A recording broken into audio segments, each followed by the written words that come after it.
There were many institutions across the United States that were part of the reproducibility project, and I would imagine that at those larger institutions that had graduate programs, it was graduate students who were doing the research, whereas at Adams, it was undergraduate students who have been doing this research. And so I think that's a really fantastic opportunity. We talked about today our replication study, where we are part of the reproducibility project. And this project is a nationwide collaboration of 150 scientists who are taking articles from prominent psychological journals published in 2008, and they're replicating the studies to see if they can find similar results or what we can kind of learn about in terms of how effective replication is.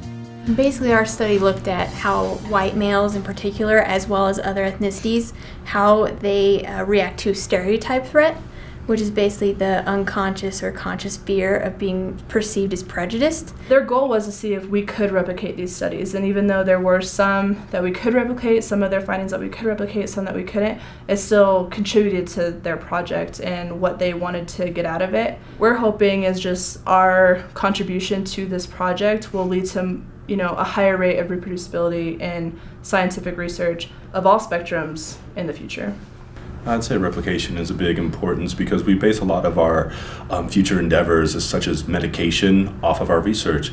And if our research isn't, reproducible, how can we justify to anyone else that this new medication we want to invest in or create is going to be any good or not going to create side effects or anything else that we wouldn't want the public to have? I think the goal of this national project is to raise awareness about replication and reproducibility, and that it's just as important as innovative research.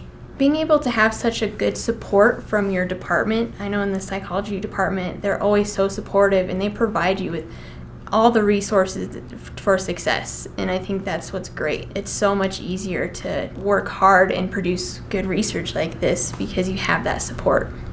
It's really allowed me to stand out among my peers. I mean, my hard work doesn't go unnoticed.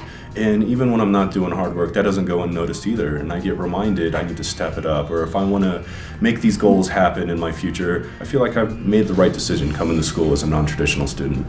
I can't imagine at a bigger university you get all of those opportunities to do all of that research. It's not just this project that, I've personally done. It's just so much, and how many other people can say that they can do that. I just have a skill set now that I can use in other places, and I don't think I could have gone in very many other places.